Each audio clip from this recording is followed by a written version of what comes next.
Entonces, bueno, voy a proceder a presentar al primer expositor de este módulo, el doctor Néstor Rubén Sheri. Él es abogado y notario por la Universidad Nacional del Litoral, especialista en Derecho Administrativo por la Universidad Nacional del Comahue y en Derecho Ambiental y Protección del Patrimonio Cultural, también por la Universidad Nacional del Litoral. Es magíster en Derecho del Urbanismo de la Universidad de Limoges de Francia y es especializado en Derecho en Minería y Técnica de Redacción Jurídica. Desde el año 2008 se dedica a la docencia en la Universidad Católica de Salta, en la sede de Neuquén. En el ámbito de la función pública se ha desempeñado en distintas áreas del Estado provincial, ha sido asimismo asesor de la Convención Constituyente del año 2006. También se ha desempeñado como asesor ad honorem de la Honorable Cámara de Diputados de la Nación. Fue redactor de un proyecto de Código de Procedimientos Mineros para la provincia de Neuquén. Desde el año 2007 es asesor jurídico permanente del Consejo de la Magistratura de la provincia.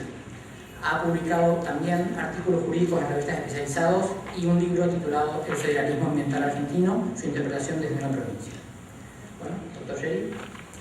Lo que quiero compartir con ustedes son algunas ideas sobre una rama del derecho muy especial que tiene cada vez más incidencia en las decisiones judiciales por efectos de una verdadera catástrofe global en la que estamos inmersos, principalmente el cambio climático, principalmente el agotamiento de los recursos naturales, principalmente la contaminación, es decir, todos factores que están limitando y van a limitar, me temo, mucho más a nosotros y a las generaciones que nos sucederán. Es decir, estamos en una encrucijada.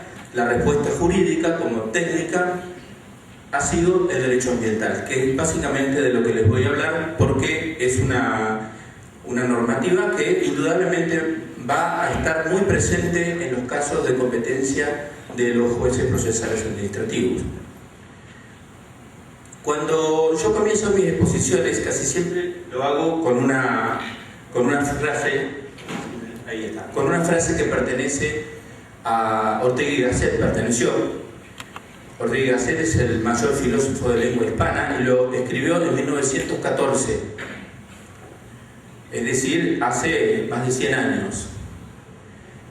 Yo soy yo y mis circunstancias, si no la salvo a ella, no me salvo yo. En el marco de su filosofía, basada en la fenomenología, tuvo una lectura en su época, pero si hoy la leemos en clave mental, díganme si no quiere decir yo soy yo y mi entorno o ambiente, y si no lo salvo a él, no me salvo yo. Les estoy evocando en una frase, esto es típica interpretación dinámica, como en derecho constitucional, es una frase de hace 100 años, le decimos tener un sentido actual. Es una definición que está en el anexo 1 del decreto reglamentario de la Ley General del Ambiente de la provincia 1875. Esta norma es una de las más completas del país, está en plena aplicación, no digo en plena efectividad, y tiene en el anexo 1 del decreto reglamentario un catálogo de definiciones, en su mayoría técnicas, y comienza por definir lo que es el ambiente. Como ustedes ven, habla de la totalidad de las condiciones externas de vida que ejercen influencia sobre un organismo o una comunidad de organismos en su hábitat. La pregunta es si esta definición alcanza para comprender a todo el ambiente. Y yo creo que sí. ¿Saben por qué? Porque generalmente cuando se define al ambiente se evocan elementos naturales, es decir, se define el ambiente natural. Pero es importante tener en cuenta que el ambiente, como realidad física y como bien jurídicamente protegido, al menos en la República Argentina, debe ser pensado también como compuesto por elementos culturales e históricos. Es decir, entiendan, ambiente, no medio ambiente, porque ambiente es la palabra más usada en nuestra legislación. El medio ambiente es una redundancia, porque todo ambiente es un medio. Entonces, ambiente es los componentes naturales, es decir, los recursos naturales y sus interacciones, la biodiversidad y otros factores, y también lo son los elementos que produce el hombre como animal inteligente, los culturales y los históricos. Esa es una definición, en esa definición yo creo que entran todos los factores. Después tenemos diapositiva siguiente, lo que yo les hablaba de ciertos fallos que hablan del ambiente como circunstancia. El fallo Luzán, fallado por la Corte Suprema de Justicia en 1994, que dice que no es otra cosa que la circunstancia vital en la que está inmerso el hombre, para sintetizarlo, lo pueden leer fácilmente. Es decir, el ambiente como envoltura a la existencia del hombre, y que no solo lo rodea, sino que le posibilita su supervivencia al hombre y a todas las especies vivas. El siguiente fallo que estoy citando es realmente muy bueno como está enunciado. Es del Tribunal Superior de Justicia de mi provincia, de Entre Ríos. Lo que trata de amparar la Constitución es el ambiente y las circunstancias donde se desarrolla la vida del hombre, desde los elementos naturales básicos que la hacen posible hasta su legado histórico y cultural. Ahí está la visión amplia del ambiente, que es la visión que predomina en Argentina porque, por otra parte, está estampada en el artículo 41 de la Constitución Nacional, como luego lo vamos a ver. El ambiente es un conjunto interrelacionado de componentes de la naturaleza y la cultura que dan fisonomía a la vida en el planeta, posibilitan la subsistencia de la civilización y aseguran la conservación del hombre y de los demás seres vivos como especies. ¿Qué es el ambiente? Ya lo vengo adelantando. El ambiente es ante todo una realidad física. Es un componente, un compuesto de elementos armónicamente ordenados desde hace millones de años que el hombre se ha encargado sistemáticamente de desordenar. Eso es lo que está pasando, ni más ni menos que eso. Pero básicamente es en el aspecto natural del término, es un sistema con varios subsistemas en equilibrio u homeostasis. Pero para el derecho es una categoría jurídica, es un bien jurídicamente protegido. No podríamos hablar de derecho sin hablar de bienes jurídicamente protegidos, y el ambiente lo es. La otra nota característica del ambiente es que es un bien colectivo. Está, en términos jurisprudenciales, está perfectamente determinado y también en términos legales. El fallo Mendoza es el emblema de conservar al bien colectivo, como el fallo Jarabi de la Corte Suprema de Justicia. Es un bien tanto de fruición, o sea, de disfrute individual, como de disfrute colectivo. Es de todos y no es de nadie. Y después van a ver más adelante una cita de otro fallo, porque esto tiene que ver con lo que estamos hablando, que dice que también es de los jueces, con lo cual se pone en crisis la imparcialidad. Es un bien finito, en delicada homeostasis, fácilmente desequilibrable y moderadamente resiliente. Este palabrerío es sencillito de explicar. Finito porque tiene límites, es decir, nuestro planeta, nuestra cultura presente, nuestra evolución como especie a esta altura del tiempo, ya nos hace ver que el planeta nos ha quedado chico. Desde 2004, por ejemplo, el planeta ya no está dando la cantidad de alimentos que naturalmente puede producir, sino que está inducido por sustancias químicas para poder producir más. Es decir, llegó a un límite en su capacidad natural de producir alimentos. Es decir, existe un concepto vinculado a los recursos naturales de que son algunos renovables y otros no lo son. En realidad, lo que habría que decir es que todos los recursos son finitos y son degradables, y abandonar el concepto de renovable no, porque es muy relativo. Entonces, el concepto de ambiente finito indica que tiene límites en cuanto a su disposición, y nosotros estamos llegando como nunca antes en la historia de la humanidad a ese límite, y en algunos casos lo hemos traspasado. Después dice en delicada homeostasis, es decir, esto tiene que ver sobre todo con el ambiente natural. El ambiente puede funcionar por sí mismo sin la ayuda del hombre. El hombre es justamente el que lo tiende a desequilibrar. Pero a través de la evolución y a través de las leyes que guían los movimientos de la naturaleza, el ambiente es un sistema, por así decir, automático. Perfectamente puede funcionar sin nosotros. Y yo me atrevo a decir que si nos seguimos portando mal como especie, un día va a prescindir de nosotros como prescindió de los dinosaurios. Es posible pensarlo. Fácilmente desequilibrable, es decir, el ambiente en sí mismo tiene un equilibrio frágil, un equilibrio que puede ser alterado por determinadas actividades, y en este momento histórico las actividades que realmente lo han desequilibrado a niveles que no sabemos ni siquiera hasta dónde puede llegar son factores antrópicos, es decir, la industria, la cultura industrial del hombre y sobre todo la cultura consumista. Después, moderadamente resiliente. ¿Qué quiere decir esto? Que el ambiente, dándole tiempo, dándole oportunidad, tratándolo bien, se puede recuperar a sí mismo en algunos casos. Su disfrute, y esto ya es en términos jurídicos, es un derecho humano. Esto está establecido en el protocolo adicional a la Convención Interamericana de Derechos Humanos, el llamado Protocolo de San Salvador. En su artículo 11 establece el derecho a disfrutar, de los seres humanos, a disfrutar de un ambiente sano.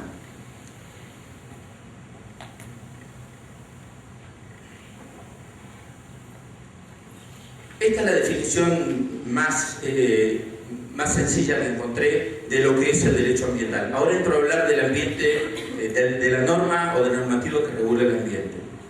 El derecho ambiental tiene una historia muy reciente. Se puede situar inmediatamente después de terminada la Segunda Guerra Mundial. Año 1948 comenzaron a moverse, digamos, las aguas en el derecho hacia la creación de una normativa ambiental específica. Antes, desde principios del siglo XX, hubo normativas de los recursos naturales. También hubo normativas que crearon parques nacionales y reservas, pero eran con otro modelo, respondiendo a otro paradigma, digamos, legal. El paradigma ambiental comenzó después de la Segunda Guerra Mundial y nos ha dado lo que hoy ya es el derecho ambiental, que es toda una especialidad. Este derecho se forjó desde ámbitos internacionales antes que desde ámbitos nacionales. O sea, ya nació globalizado y luego permeó vía derecho constitucional o vía normativas específicas a los derechos nacionales.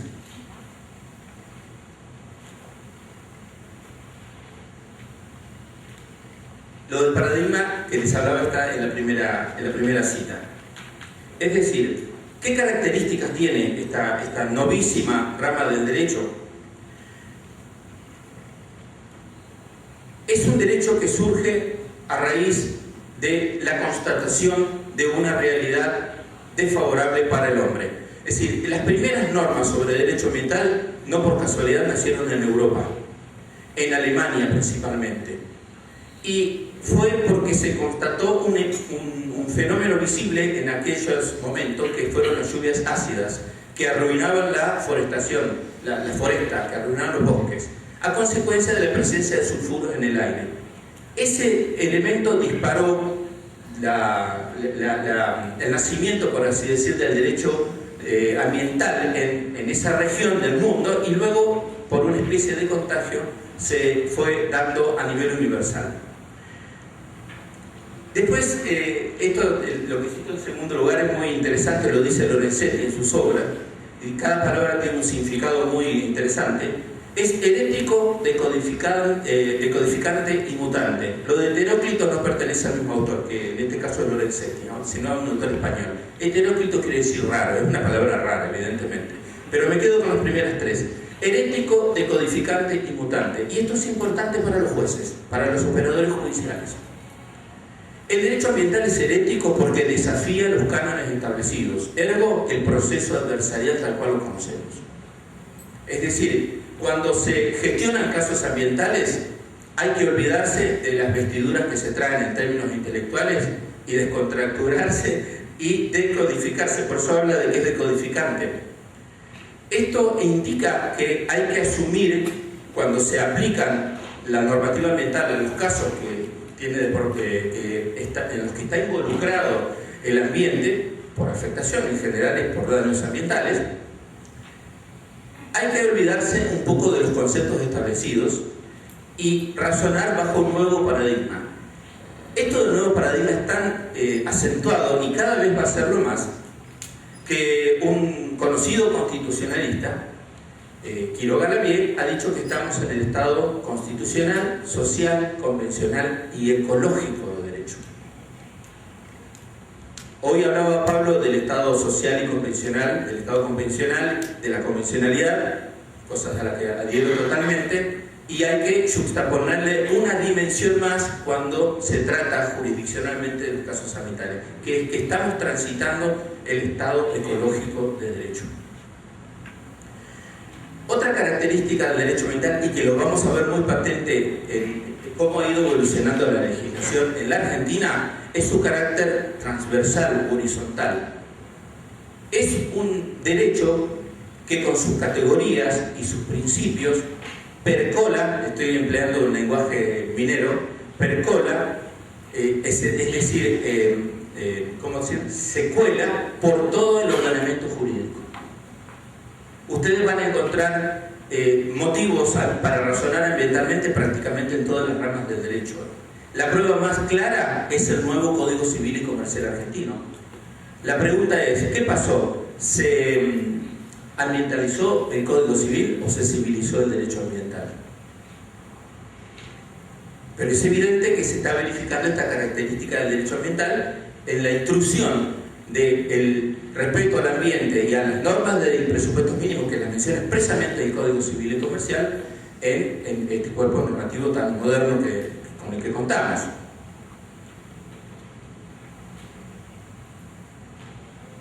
La otra característica que ya la vengo conversando porque es realmente a lo que he venido a hablar, que es el tema del tratamiento jurisdiccional, es que el derecho ambiental está destinado a provocar modificaciones importantes en el modo de razonar, en el modo de aplicar la lógica para la resolución de los casos. Piénsese que, por ejemplo, puede llegar a tener que un juez puede tener entre sus manos un asunto donde estén comprometidas personas que todavía no han nacido, por el carácter transgeneracional del derecho. Cuando se habla de la pauta del desarrollo sustentable, es de asegurar nuestras chances en la generación presente sin comprometer las chances de desarrollo de las generaciones futuras. Entonces las generaciones futuras son sujetos de derecho. Me quedó una pequeña cosa sobre la concepción amplia de ambiente. En general predomina en todas las constituciones una noción antropocéntrica del ambiente. Es decir, el ambiente es algo para el disfrute del hombre, que hay que cuidar.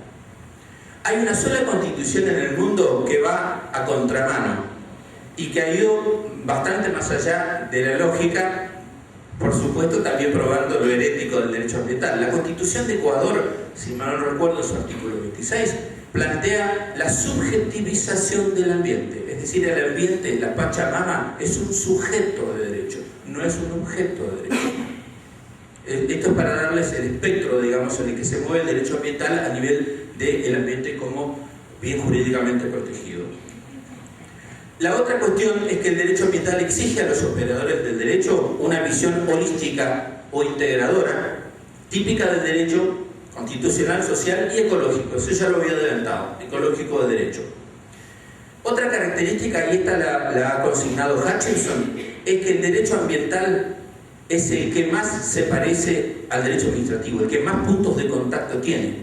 Lo que es totalmente lógico, teniendo en cuenta dónde reside el grueso de la aplicabilidad de derechos. Es un derecho que se aplica de manera masiva en el ámbito del poder administrador y que sus manifestaciones más patentes son actos administrativos. En Neuquén, por ejemplo, la licencia ambiental de la ley 1875, que está constitucionalizada en Neuquén como un requisito obligatorio, es un acto administrativo con todas las letras, pero entraña una cuestión ambiental. Muy bien. Si un juez si se suscita la competencia de un juez procesal administrativo y tiene que resolver un caso ambiental, teniendo en cuenta la visión holística que ha apuntado y la necesidad que tiene en su cabeza de interrelacionar todo un modo nuevo, un nuevo modo de pensar, un nuevo paradigma, yo diría que en simultáneo tiene que razonar con un listado bastante profuso de normativa, desde las convenciones hasta resoluciones administrativas. Yo hice un listado así temático, digamos, comenzando por la Constitución Nacional, cómo es el protocolo de San Salvador y la Convención Americana, porque forma parte de la misma. Hay normas supranacionales en el ámbito del Mercosur, como se ha tratado el Acuerdo Marco de Medio Ambiente del Mercosur, que dio lugar a protocolos. en uno de los cuales, creo que es el de Europreto, se adhiere de los 4 estados del Mercosur a versión 5 a los 21 principios de Río 92. Es decir, positivizaron, convirtieron normas jurídicas, principios generales de derecho. Después tenemos en nuestro país otro esquema, el esquema normativo ambiental general. La base está en el párrafo 3º del artículo 41, que luego lo vamos a ver, de la Constitución Nacional, que dice que corresponde a la nación el dictado de las normas que contengan los presupuestos mínimos de protección y a las provincias las necesarias para complementarlas sin alterar las jurisdicciones locales. Así dice. Esto ha dado lugar a las denominadas leyes de presupuestos mínimos, que en este momento son 9. La ley rectora de ese sistema, de paso digo que Argentina optó por un sistema de ley marco más leyes temáticas. En otros estados, por ejemplo Panamá y por ejemplo Colombia y en Francia, se ha optado por el dictado de códigos de medio ambiente y de recursos naturales. Acá el sistema es leyes, una ley general más leyes temáticas. La ley 25675 es la ley rectora de nuestro sistema ambiental nacional y es de vigencia uniforme para todo el país, por lo cual es una norma de derecho común obligatoriamente aplicable por todos los jueces de todos los rincones del país cuando está de por medio un caso ambiental. ¿Por qué? Porque la norma misma se declara a sí misma de orden público y de aplicación obligatoria en la interpretación y aplicación de la ley. Después, en esta constelación de normas ambientales que devienen del artículo 41 de la Constitución, tenemos las leyes ambientales sectoriales. Residuos industriales, residuos peligrosos, que no es de presupuesto mínimo porque viene de antes, pero tiene alguna aplicación, bosques nativos, aguas, etc.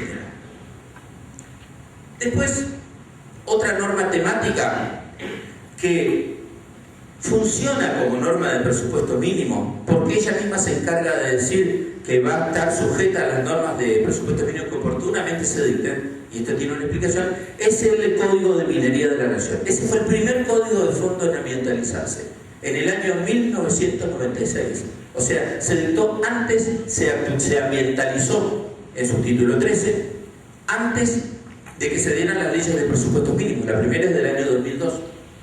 Y 2 años después de la reforma constitucional.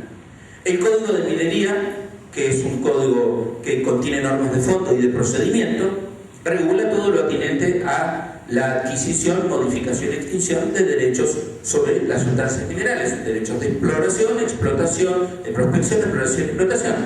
Tiene un capítulo ambiental donde regula las condiciones de explotación desde el año 1996, como les decía, que regula con bastante precisión todos los aspectos centrales de la cuestión ambiental, como es el procedimiento de evaluación de impacto ambiental, los sujetos obligados, la responsabilidad, establece expresamente la solidaridad ambiental para los sujetos a los que se aplica la normativa minera, y hasta llega a incursionar en aspectos de educación ambiental. Ese código dice expresamente en el artículo 163, se declara, por así decir, en términos jurídicos, se declara integrante del sistema ambiental, porque dice que este código regula las cuestiones ambientales derivadas de la actividad minera, sí, y además habla del patrimonio cultural y el patrimonio, habla del patrimonio natural y cultural, o sea, tiene una concepción amplia. Y dice sin perjuicio de la normativa de presupuestos mínimos que se dicte, porque todavía no estaban dictadas. Y el segundo caso, que ya lo mencioné, en ambientalizarse, ahí la pregunta es si se civilizó el ambiente o se ambientalizó el Código Civil, es el moderno Código Civil que tenemos rigiendo desde agosto del año 2015. Ya lo voy a repasar con más detalles, pero si queremos anotar los artículos que están ahí enunciados, hay varios reflejos de lo ambiental. El 1, el 2 y el 3 no está presente explícitamente en la materia, pero como está impartiendo pautas de interpretación, debe entenderse que están conectados. Los artículos que refieren específicamente al ambiente en el Código Civil son el 14, el 240... ¿En el tiempo o es un accidente? Ahí. El 14, el 240 y el 241.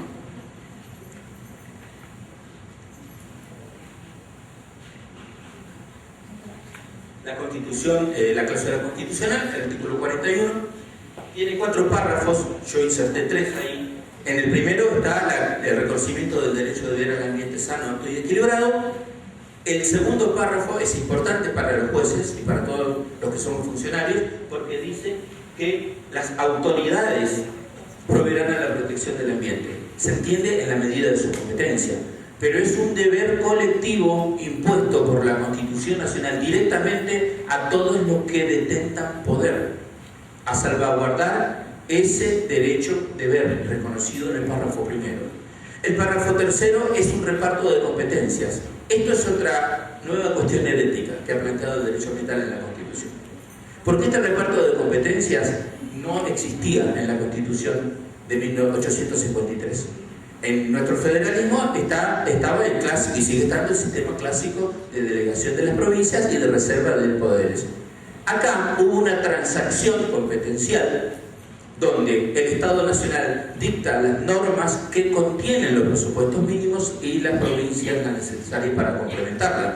La pregunta es, ¿esas normas necesarias para complementarlas son solo las normas procesales, como si fueran códigos de fondo versus códigos de procedimiento? No. De ahí la novedad del reparto competencial que viene de la Constitución española. Es decir, importamos de un Estado unitario descentralizado una categoría de división de competencias en un Estado federal. Toda una argentineada, digamos. Pero hasta ahora está saliendo razonablemente bien. Las normas de presupuestos mínimos, hay una gran discusión sobre el alcance que hay que darle a la palabra presupuestos mínimos. Primero, la palabra normas, ¿son solo leyes? Yo opino que son solo leyes. Cuando habla de normas, habla de leyes. Que contienen los presupuestos mínimos de protección. ¿Son normas de presupuestos mínimos o normas que contienen los presupuestos mínimos? Yo creo que es lo que hay que, y estoy hablando de convencional, él estuvo acá. Él estuvo escribiendo la cláusula probablemente, porque fue convencional del año 94. Mi opinión es que cuando habla la Constitución de normas de presupuestos mínimos, está hablando de umbrales mínimos uniformes de protección para todo el país y que son normas eminentemente técnicas que deben ser aprobadas por leyes de Congreso. Lo que se ha hecho es distinto. Se han dictado normas de presupuestos mínimos que involucran también cuestiones procesales, argumentando que son presupuestos mínimos también las garantías procesales. Yo no estoy muy de acuerdo con eso, pero bueno, es lo que está funcionando actualmente. El artículo 43 es el que regula las acciones, no lo vamos a conversar. La Ley General del Ambiente 25675. Esta es una norma de múltiples contenidos, es muy importante, es la que rige nuestro sistema. Critiquemos su definición de presupuestos mínimos o no critiquemos, pero lo cierto es que es una norma hoy imprescindible, digamos, en el actual estado de avance y de demandas de protección ambiental de la sociedad argentina. Esta norma contiene normas propiamente ambientales, ahí están enunciadas, tiene normas de derecho común, como son las normas de responsabilidad ambiental, normas procedimentales cuando trata los instrumentos de protección del ambiente y en particular cuando trata el procedimiento de evaluación de impactos ambientales. Esas son normas administrativas, son de procedimientos administrativo-ambientales. Contiene normas procesales cuando regula quiénes pueden deducir las acciones y los demás aspectos que hacen a la cuestión, al tratamiento judicial del ambiente. Y tiene normas organizacionales porque además esta norma tiene la característica de que aprobó un tratado interjurisdiccional, el Pacto Ambiental Nacional. Así que tiene múltiples contenidos, no se presta, por eso es engañoso el nombre, no es una ley de presupuestos mínimos en realidad, es una ley general del ambiente. Se dice que es la ley de presupuestos mínimos, pero es una ley general del ambiente en realidad, que es bastante distinto el concepto.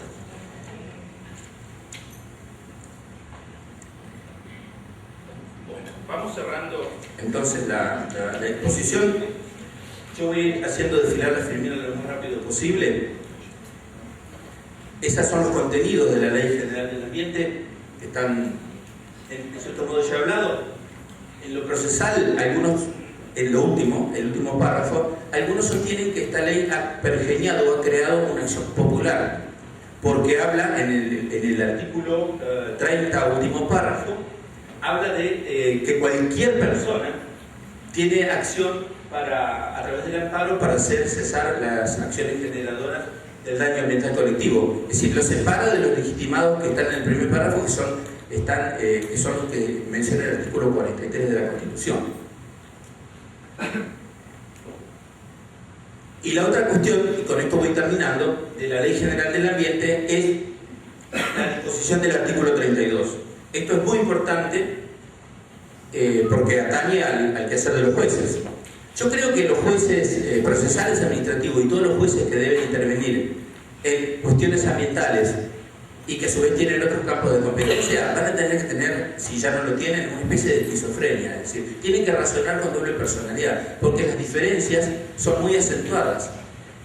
Por ahí con el proceso civil, con el proceso contencioso administrativo, que es público y tiene sus características, que no es la adversarial civil común, la cosa es más llevadera, digamos, va a estar más acostumbrado el juez a razonar casos ambientales, pero no sería lo mismo en otros ámbitos. Dice que el juez ambiental, el juez con competencia en lo ambiental, el que tome el caso ambiental, tiene facultades ordenatorias de disponer todas las medidas necesarias para ordenar, esto ya lo tienen los jueces, conducir también o probar los hechos dañosos. Esto no tanto, esto constituye un perfil de un juez llamado intervencionista, que es otra manifestación de lo herético del derecho ambiental, es decir, planea un esquema no solo procesal, sino del juez mismo distinto. Estas son las disposiciones del Código Civil que yo les hablaba, que están ambientalizadas. Y las normas provinciales, desde luego, la provincia tiene un sistema de ley general del ambiente, como existe en la Nación, que funciona como ley complementaria, pero fue dictada 20 años antes que la ley de presupuestos mínimos, así que no lo es tan así, pero es una ley que tiene todos los requisitos constitucionales para constituir una norma complementaria en los términos del artículo 41, está minuciosamente reglamentada, está en plena aplicación y brinda, a mi entender, estándares de calidad ambiental más que aceptables para este territorio. No estoy hablando de la efectividad, que es una cuestión de realidad. Estoy hablando de vigencia de la norma y de posibilidades de aplicación. Muchísimas gracias.